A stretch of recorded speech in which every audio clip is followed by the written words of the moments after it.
do. Craig Aggie Show, screaming into the void. Hey Phil fans, you're watching Screaming Into the Void. I'm Craig. I'm Bruce. And I'm Harry. Right, so this week we're going to be talking about Marvel's Black Panther. Very exciting. Exciting, I'm quite excited for this episode. Good stuff. Yeah. Good stuff. I think we've got a lot to talk about.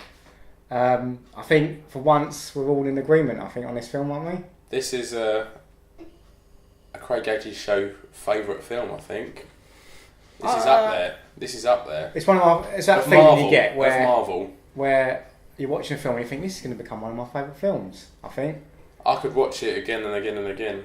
But the good thing about it, in the last 12 months, everyone's been saying that, I'll say it myself, that films are getting worse as they go on. But in the last 12 months, I can name a handful of movies that I think have been some of my favourite films. I've been quite impressed over the last I think year or so. they've actually listened to everyone. This is what they've need to listen to everyone, and it's been really good. Maybe. So, spoilers, obviously. Yeah, for we those are who gonna have not do- seen it yet. Mm-hmm. No. Usually, I mean, it's kind of early that we've done. Usually, we wait like at least 18 years after the Yeah, film's that's out true, before true. we do the podcast. So everyone's forgotten about it. And then we're like, boom, and did that happen in Back. the film? Yeah. Guess who's back?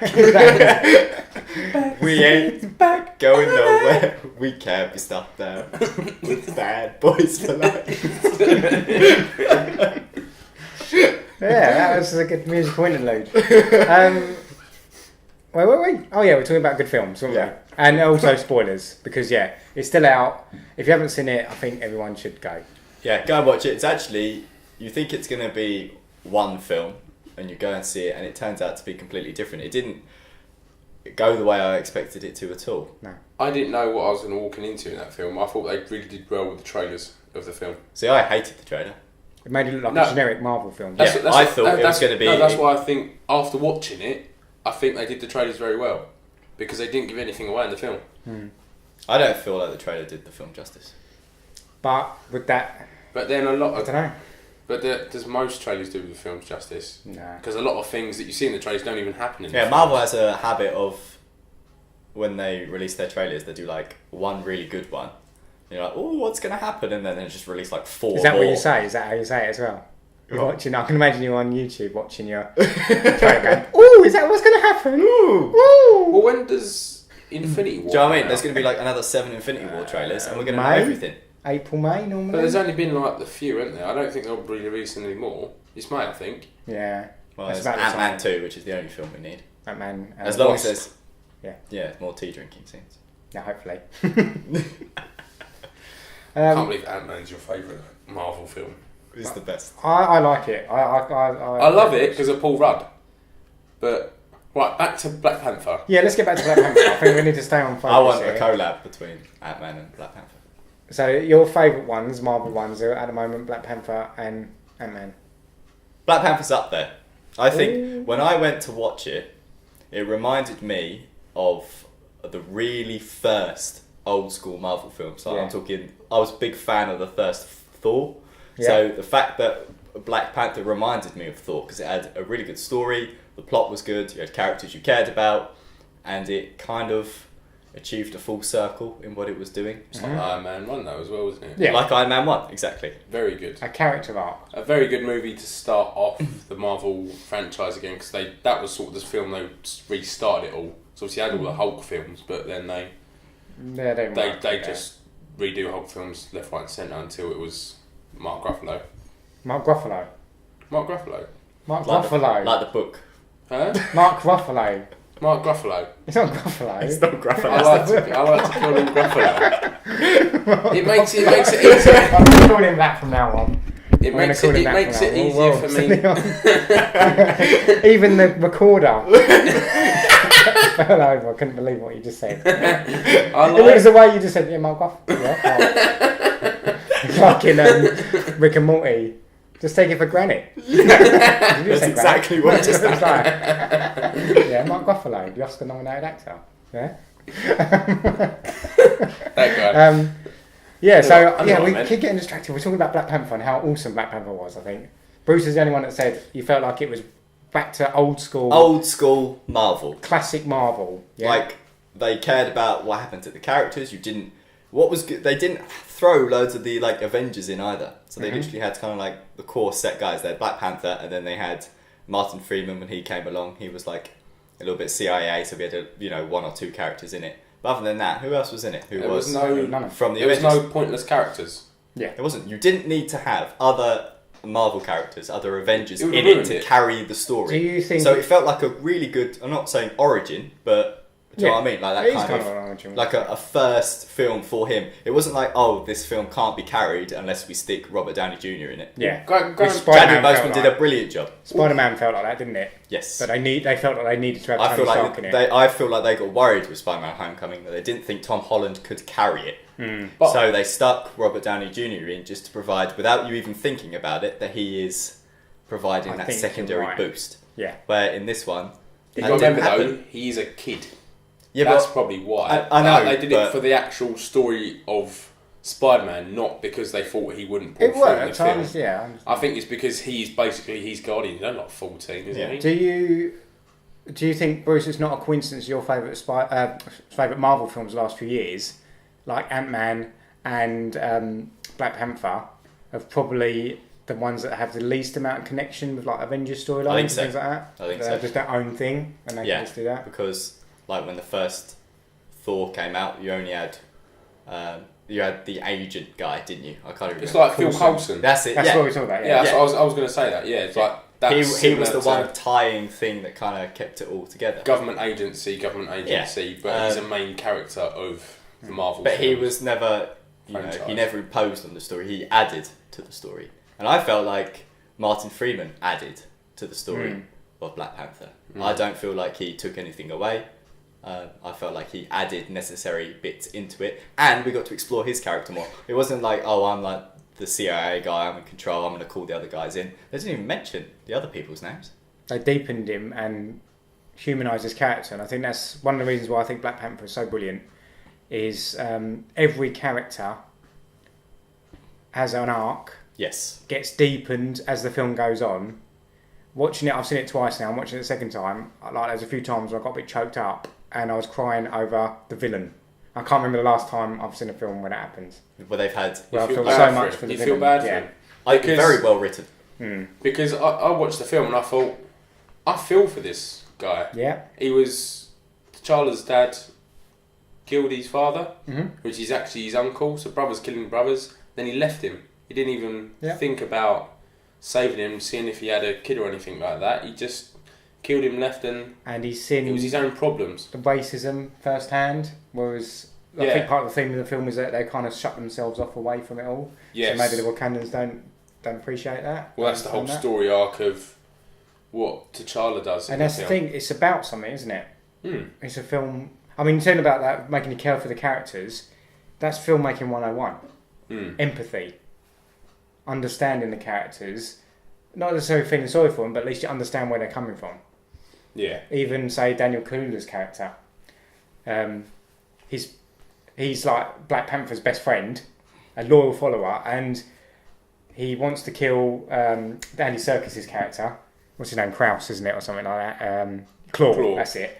And then he wants to kill him because he caused the death of his parents, and then he makes that promise with him that to kill him on sight, doesn't he? Yes. Black Panther promises him, King T'Challa promises him that he will do it, and then it doesn't happen for valid reasons. And he doesn't do it But- because he's in the world's eye and he's now known that's as a drama. superhero. He's got two things he wants to do. Does he expose the world to Wakanda and what Black Panther's like, or does he stay loyal to his friend that he's promised? And then when he turns against him, that's perfectly understandable, isn't it? He's betrayed him. He made a promise to him and he didn't keep it. It's drama, and I think this is the first Marvel film in ages where it's actually got that kind of dramatic. It felt like there were stakes, didn't there? Something like. And the thing is, Daniel Kaluuya's character wasn't necessarily a bad guy. He just wanted the way Yeah. that they changed, because then he comes back and he realised what he's done is wrong. He's gone the wrong way about it. He then comes back to being on Black Panther's side. Yeah.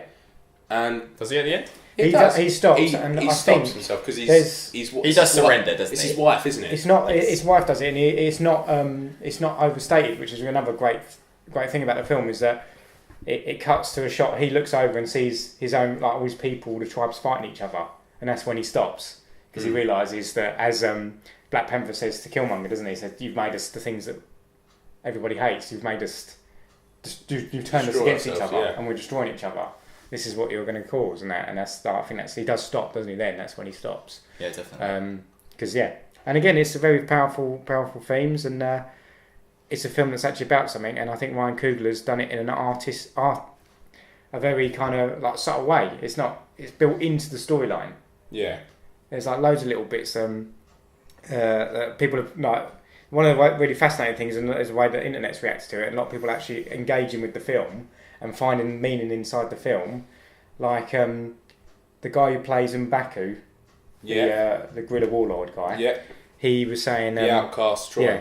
He said, "Did you notice that when he gets the new power, the suit that the Black Panther's power got is it absorbs attacks, it absorbs things, and it puts it back." He said, "That's not a metaphor for oppression and fighting back." And like he goes, "I don't know what it is," and there's stuff. And also, there's that powerful idea of a black guy being bulletproof, isn't it? Because in America, what's the one thing that you get shot by cops or shot if you're living in LA gangs or something like that, isn't it? Like that's powerful.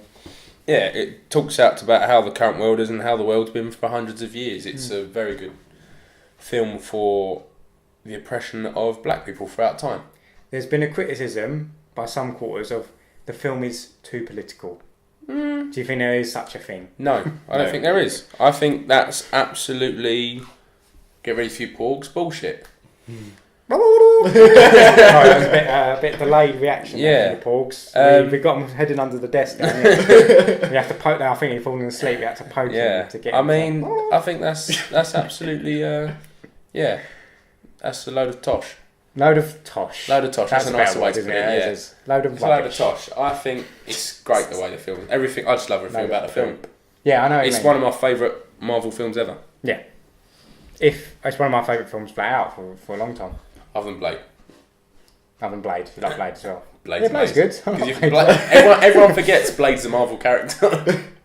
I just want Disney I want to do not ruin the it. line, but I can't say it without the porgs going mad. Oh, don't. I'm going to say, some mother flubbers are always trying to ice skate uphill. I think that's a better way of doing it. Flubbers. Mother flubbers. Okay, so let's talk about Black Panther for female characters. Yeah, that's all right. Yeah, the female characters within Black Panther. Yes. Because, Craigie, you said to me the other day a very interesting point on the idea that T'Challa is surrounded by femininity. And it's the way sometimes even like in his own dress, like his robes and his clothes, and his captain of the guard is is a lady, and his ex-girlfriend, and then his sister is the tech. His mum, they're his closest advisors. He's his closest advisors people, yeah. Everyone Like that's female in characters power where around him are women. Warmonger comes along. He's from a very masculine background. And the idea that they kind of play off against each other, I thought was quite good. Yeah. Yeah, two different ways of thinking. I can't take credit for this because there was another thing I saw in one of the another article about the film, and they said about how Killmonger is almost the idea of that toxic masculinity, isn't That's it. That we cut from that brilliant scene in the flashback where he speaks to his father when he goes and meets his father in the underworld, isn't it? And he what is that bit where his dad says to him, "No tears for me," and he's like, "Everybody dies. That's the way it is around here." And it's that kind of being tough, isn't it? Being a little boy, and then he has that painful memory, and then he wakes up from there. Whereas Black Panther wakes up smiling, saying, "I saw my father," doesn't he? Whereas he wakes up with fists clenched, screaming. Yeah. And then next thing he does is grab a woman by the throat and like orders her to burn the flowers, isn't it? In the when I tell you to do something, I mean it. Yeah, exactly. Yeah, exactly. And that's exactly it. And if that's not if that's not an origin story of people who are toxic, they said he kills his girlfriend. Yep. I mean, all things like that. He beats the women. The thing about Killmonger's story is he's fought his way to get where he is, whereas T'Challa's been given it. In a way, that's the two different backstories. I think of what it is: privilege versus poverty. No, that's exactly it. And Black Panther has to earn it. It's not just a movie about a guy who's like destined to be great. They take that away from him, don't they? And he has to fight as a normal person. He has to be defeated and come back. Yeah. And learn from his mistakes again, which a lot of time Marvel is a bit afraid to do, isn't it? like Bruce, like sometimes we've said that before, isn't it? Like sometimes they're afraid to let their heroes make mistakes because they don't want to make them appear weak. Like I thought it was quite powerful, the scene where he realises that his father didn't. Why did he leave the boy at home? Or wasn't all good? Why didn't he? Yeah, his father wasn't as good and outstanding as he could have been. And instead of them ending on like the father giving him some big old message or some reason why, stay on track, son. Exactly. So they just end with the relationship worse than than when it first started, and that it's not everything has to resolve happily. No, that's the thing. You can have a happy ending, but you got to have sacrifice, haven't you? Yes. Like any mythological, and that's the thing. Black Panther does follow that myth structure, doesn't it? That mythic structure, like the hero's journey. It's like some people said they should have kept Killmonger alive, but no. In the comic books, he's died like 3 times and been brought back. But I think they shouldn't bring him back. It ends so perfectly. And it kills him off. He saw the sunset that his dad promised him. Yeah. At the end of the film, and that's all he wanted to come back to Wakanda to sort of see as well. Obviously, he wanted to rule the kingdom and be T'Challa like Black Panther, but I think that was a good way to put him out. His dad promising this sunset, and it was that was him basically. I think fading from. And it ends the with, story. It ends with the hero saying, "I'm sorry" to the villain. Yeah, isn't it? That's pretty. Which is quite important. Yeah, because exactly. he feels sorry for him. He didn't want to fight him. He wanted to embrace him as a brother or a cousin, just family. But their differences just didn't align. Like he couldn't bring him over to his side, couldn't change him, and I think. If they had kept him alive, he still would have been his enemy. He didn't even have the chance, to be honest, to try to change him. And, but he didn't want him to, did he? He exactly. said, he said, "Can we settle this another way?" Doesn't he, in the fight scene, doesn't he? And he's like, "Nah." He's like, "We're gonna." Do you know what I mean? I think let's kill you. A very powerful line he says at the end when he dies. He says, "Throw me in the sea with my ancestors, my brothers and sisters who'd rather die than be enslaved." Yeah. Which I thought that was great, and he just haunting line for a big blockbuster film to put in at the end, isn't it? Very, very powerful, and made me think at the end. I was like, wow. I just want to quickly say something about what Bruce said about when you said about the dads. I've got this theory that there's a lot of stuff. There's this father knows best thing in a lot of movies, isn't there? Yes. Not just Marvel, but forever. It's always Spielberg. It's always about the dad. Do you know what I mean? Father-son relationships and stuff like that, and. In Marvel, there's plenty of scenes where there's the father figure, like maybe Michael Douglas in Ant-Man, but then also Iron Man 2 is all about that his dad, he hates his dad, and he sees that footage, suddenly that video turns up, it's like, "Tony, I've always loved you, and I always knew you were going to be great, I just couldn't express it," that kind of stuff, isn't it? Yeah. And all that kind of rubbish. And then like Thor is all about that, isn't it? Like being as good as his dad, that kind of thing. Whereas in Black Panther, they would they reversed the cliche, didn't they? They say you can't be a king and a good man. Yeah, and then Black Panther proves it. And then you realise that's the theme of the movie, isn't it? And then Black Panther has to prove it. But then he realises after he said that, he's like, "What are you on about? What are you on about?" And then what are you talking about? And then he finds out what his dad's actually done, and he's like, "That's what he meant." Yeah.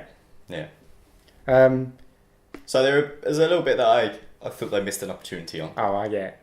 Okay. Was when she's talk about, so the humour was pretty spot on all the way throughout the film. But when he had the shoes and the sneakers, and you can't be heard or anything, and we don't get a single scene where he kind of like sneaks around or jumps down on someone in utter silence. Yeah.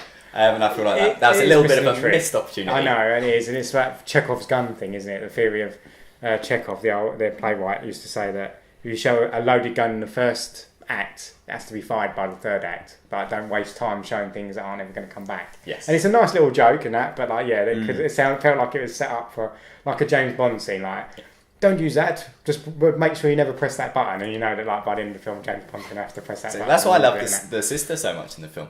I liked the idea of her being cute to James Bond. That she's the inventor. She's the brains behind it all. Comes up with the new ideas. And that wonderful little line where she says, "Just because it works doesn't mean it can't be improved." And that's what I said. I thought that was a little... That's a little dig. Maybe not a dig, but maybe a little... a good one. A mode, like, do you mean... they're I can't think of the word now. Just because the ways are fixed, it doesn't mean they can't be... There's nothing better than that. I think that was Ryan Coogler, the director, trying to say... about the Marvel formula. Yes. I think for a while they thought they had it licked, didn't they? Yes. You just stick in a couple of action scenes, have a couple of likeable actors joshing with each other, do you know what I mean?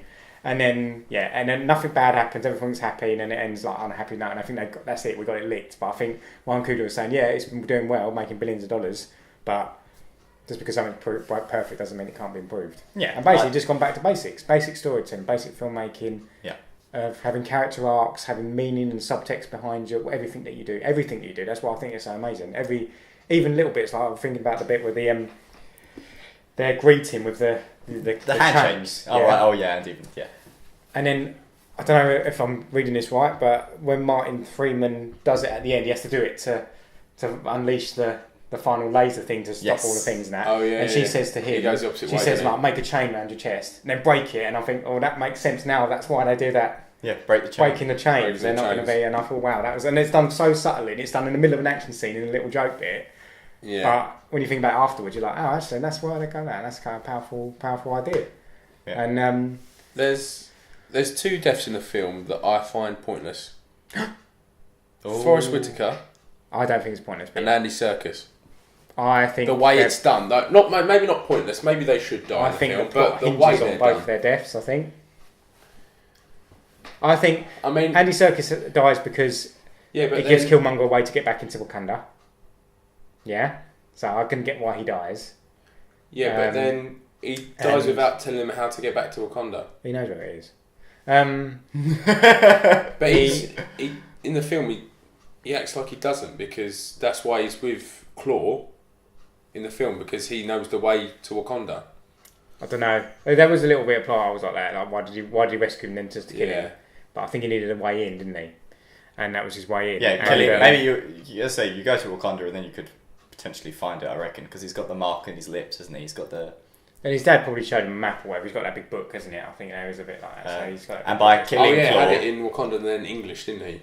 He transcribed it, maybe. And by killing Claw, they would let him in to the actual city. And he had to wait, because they say Martin Freeman says he's a classic like Black Ops guy. He waits until there's they're threatened by a succession of power or that kind of thing, and there's other reasons. Do you know what I mean, like for him to come and overthrow the government and stuff. And Forrest Whitaker, I think he's got to die because he betrayed his father's trust. Yeah, he betrayed his father's trust and that kind of thing. But I think he's also the death of like the mentor, isn't he? The death of the death of the past almost as well. Yeah, let the past die. Yeah, that kind of thing that Disney likes thrown in there. Yeah, and there's the thing that I was just So I think one of the things is also like the physicality of the action scenes as well. I think one of the most disappointing things about the film, the action's not great. I don't think the big battle scenes at the end are not particularly brilliantly done. Is it because of how we saw him in Civil War? We thought it was going to be more than that. As much because he was very impressive in the fighting in Civil War, I think. But then I feel like the fighting once again was done a little bit differently. So like the casino scene was great. Yeah, the build up, the tension, the different characters. It showed that the women fighters are actually better. Yeah, how they reacted. So like Nikki and Oki. The general. Yeah, the general. Yeah, the way that they fought together. The way that just 2 completely contrasts in one being like a spy and one being. And then the captain, the war chief, and then how they would want to handle. Again, they've got their own storylines. And then the sister is the techie one as well. When it gets to say, if we see these characters again in Infinity War, or in a later film, or Black Panther 2, we will now care about these characters. I think they are because they established themselves as part of who T'Challa is and a relationship within Wakanda and the universe. Whereas, say, if we spoilers for the end of the credit scene, you see Bucky come back briefly. Mm-hmm. Talking to his sister. Do we really care about Bucky as a character, or do we care about him because Captain America cares about him? Isn't it? I think that's a big problem. That's what it's about. They've never given us a reason to really like him and care about him. Maybe. Other than the first film. Yeah, because where it's his best friend and stuff like that, and you see him die at the end, and you're like, oh no, and you go, oh wait, he comes back. Well, I didn't know that. I don't know the comic books too much, so I was just like, I just thought he was just, he's the best friend who dies, like they do in most movies. Do you know what I mean? Where if something happened to Shuri, I think that's the thing though. I'd be more, where there's that point where she really does die. You get a little bit. I think you care about him anyway. That's not just like they might die. I think it's just also, I just love that scene where the general character, Okio, isn't it? We've said that. Yes. She has that scene where Nakia, Lupita Nyong'o's character comes to her, doesn't she? And says, "We got to go, like King T'Challa's dead. We've got to lead a rebellion and stuff." And she's like, "What?" She goes, "I can't. I'm loyal to the throne." Yeah. And it's again another dramatic thing. She's loyal to. She cares about Black Panther and knows that Killmonger's probably bad, but she's a general. She's a loyal civil servant, isn't she? Kind of thing. And there's that kind of again that dramatic tension, and then we get to see more of the character, and that's what makes you care about characters when you see what kind of pickle that they're in. So the director has been approached, rumoured to have been, they would like him to come back to do Black Panther 2. I think if they can get him to come out of his gold house, and if he can get off the phone from all the other offers that he's going to be getting, because he's now, Ryan Coogler is the bomb, do you know what I mean? He's like He's done a few films with Michael B. Jordan, hasn't he? He did Creed, didn't he? Fruitvale Station, which was a good like low budget film, that a drama film, true life kind of drama film that got him a lot of attention. And then he did Creed, Michael B. Jordan, which was brilliant. Another, again, reinvigorated the franchise, took it from another direction, the Rocky franchise. Is he doing the second one? No, he's not. And it made it very moving and powerful, but made it his own film. And now he's done exactly the same with Black Panther, and you think, is there anything this guy can't do? He brought a lot of his own team, yeah, didn't he, to work on Marvel. And I saw an interview with him, and he was saying that he liked what Marvel had been doing and everything, but he wanted to take his own spin on it. He wanted to make it fresh, and he wanted to tell the story he wanted to tell. Yeah. And I think he used, I was impressed a lot with the African culture. Like and music really and the embodied visuals. it. I've never And, seen anything you like know, it. a white director could not have done that. No. I'm surprised that 100%. Disney let him have his own spin on it, because Disney is so powerful. Most directors are scared to take their own spin on it. I think you got to give props to Marvel for letting them do that. I know we keep giving having a go at Marvel and stuff, but they had the courage to do it. Yeah. And also the idea is that I don't think they would have been able to get away with not letting them do it.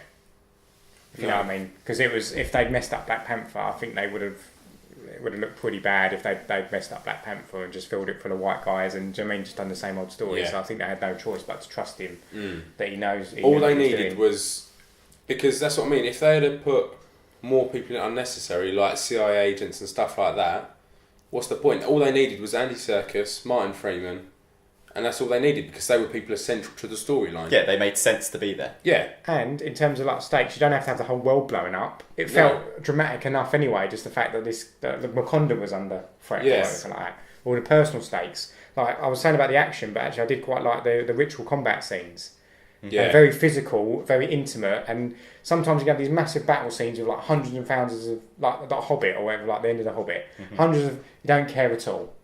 But in those kind of, but the more powerful scenes are two characters. Every battle in that film is personal. The intimate fights are very important. The intimate fight between the main character, the villain, the threat. It's more exciting, I think. I do agree. And you see about, even saying about things that are like, you put things in there and you see no point in them. Just like how the fight scene at the end, which is about the magnetic forces that stop the vibranium from working, he then jumps in there and they use that to stop the suits from working. It's all set up earlier in the film. All it's pays all off, used. apart from the sneakers. Other than the sneakers. I'm sorry, bro. There's an interesting thing that Ryan Coogler said about why he was asked why didn't you have Infinity Stones in it, and he said I like Infinity Stones. I think it's a cool idea, but he said but we've already got a vibranium, so that's the special material in this one that people are fighting over. So why do you need to add something I thought else? if we had another thing, it's just going to make it more complicated. But there's no Infinity Stones in Wakanda. I know, but he could have added one, couldn't he? That could have been what they're fighting over. But he said, well, they've got vibranium. That's the special material that they're all the fighting Infinity Stones have been found now, haven't they? I don't know. Yeah, you had Guardians of the Galaxy. Had the one that they all held. Yeah. Thor had the Dark Ether. Is that Iron Man, I don't really care about the Tesseract. Yeah. Tesseract, Iron Man's one. Yeah. Vision, one in his forehead. Which you've already seen in the trailer that they take it off of him. Yeah. Well, we see him slightly pluck it. We don't know. Maybe he doesn't die. Is there 4 or is there 5? But he's already got one in the gauntlet already when he puts the second one. Oh, and you've got the time one. Yeah. The Benedict Cucumber Patch one. Cucumber Patch, yeah. Did you like Doctor Strange? Yeah, I loved it. I It don't was know. alright. I like how they linked the end of Doctor Strange into the new 4 film as well. The only bit of Doctor They did. Strange. There was actually a point in the end of that trailer. The best bit of Doctor Strange was just like, Dormammu, I've come to bargain. That's my favourite bit. The rest of it was hit or miss. I'm not sure about Benedict. I quite But liked he's it. alright. He's a good actor, but I thought I'm glad they've started to bring actual useful superheroes into. I'm a little bit worried the fight. that there are going to be too many characters and they don't get enough time. I'm not looking forward to Infinity War. I hope they don't ruin Black Panther. But then we thought, on the car journey over to the cinema, we were like, oh, and then the plane's going to land and Captain America comes out. And Yeah, we were making a few jokes. and we were about really it. horrible on the way, and we were blown away by how good it was. So I would like Infinity War to also blow me away on how Maybe good it will. it is. Maybe So it will. We maybe don't know. Maybe Black it will. Panther has refreshed the idea that maybe Maybe. the rest of the Marvel films have taken a new And they step. might take some risks in the next one. But then, will it be the same as the old Marvel films? Because it was sort of done at the same time, wasn't it? The filming of both films. But they know what they're doing each. They're all working together, I think, aren't they? So I think they kind of keep in touch. But with then each other. Infinity War, you can't not have all the characters in it that are in the comics and then not put them all in the film. As long as, you know. As long as they don't get lost in the crowd. That's my point. In the comics, not all of them are shown to be all these powerful. Some of them do get defeated. The problem where you have people have their favourites. Like for me, I didn't see Ant-Man in the trailer. But I'll be really gutted if he's not there because I think he's in it. I like his. Did you see someone was like Ant-Man's in the trailer? It was like on the end of like Because I like how. Oh, is it? Captain America's shield. Like, Do you know what I mean? That's why because he's just so shit, isn't he? You know what I mean? That's why I enjoy him so much. Maybe that's it. He's just trying to. He's not Have you really seen got the great powers. the trailer for the second No, Ant-Man I film? haven't. Where it's like Killer Wasp. He's like, she can fly. Why can't I fly? I was like, I could have added it, but So yeah, it could be quite fun as well. But that's what I wanted to. Yeah. Anyway, Black Panther, we love it. yeah. Go out and go watch see it. it if you haven't seen. If you've watched this first and haven't seen it, then sorry. Sauce. But We'll go put and see it spoilers. anyway. Yeah. But go see it because you need to watch to understand what we're actually talking about. It's a treat. But definitely watch the film, watch it again, watch it a third time. It's just very well done, very good. We've had some Marvel good film. films lately, I think, like from Hollywood. Very good. Some good films. I don't want to name expect Marvel. I expect Infinity War's not going to be everyone's cup of tea. I don't know if I'm going to like it. I I'll give it a hope it goes the way the comics do and they kill all of them. try. Well, But thanks for the firstly- spoiler there. I have no idea. Yeah, they in, No. in Infinity War I don't they all know. die. Well, spoilers Well, for Infinity Wars. as But well, then though. again, Captain America should have died in Civil War, but he didn't. Oh, okay. Yeah. Let's just Yes, So let's just take a second. out of it, Yes, boys. so sorry, everyone to die. so I think the consensus is Black Panther's brilliant, one of the best Marvel movies. Very moving film. Ryan Coogler, he's one Well of the done, hottest directors around. Well done, well sir. done, sir. Yeah, exactly. Well So done. To you. Plenty in the Right, tank. so I think we're done for now, aren't we? So I think that's it. Yeah, I mean, there's so, got no, nothing else to that's it. say. No, I'm yeah. speechless. Makes a change. I Let's know. make a change. Harry. We did well. We went for the I whole think I actually episode spoke the least. about mention the forbidden words. Well, I actually put a little bit in there at one point about let the past die. Oh, that was fucking brilliant! That was brilliant. No, that was good because that's again. He's learned from Black Panther. Subtext, hide it in there, and then let people find it for themselves later. And you didn't Although spoil he it. can't I looked at him as I said it, and he realised, and you didn't. I didn't. I was like, I've got it in there without him knowing. Exactly. So we didn't mention the forbidden franchise that we mention every week. Anyway, Right, let's wrap it up, guys. All right. So so that's Screaming into the Void. If you like what you've heard and watched, hit subscribe. Hit the like button as well while you're at it, and check out our other podcast if you haven't so far. If you've got any comments on Black Panther, if you liked it, didn't like it, And us fangirling for the whole film. yeah, exactly. Pretty much. If you had some negative comments, put them on there. We'll probably just ignore you. But it's debate, isn't it? We want to have debate. We want to know we why you love think it's discussion, bad. don't we? So say why, and we'll get back to you. Yeah, maybe. Yeah. Yeah. So I've been Craig. with Bruce. I've been Harry. And that's the end of that's Screaming into the Void. Yeah. Thanks very much, guys. Bye. Boo boo boo boo boo boo boo boo boo boo boo boo boo boo boo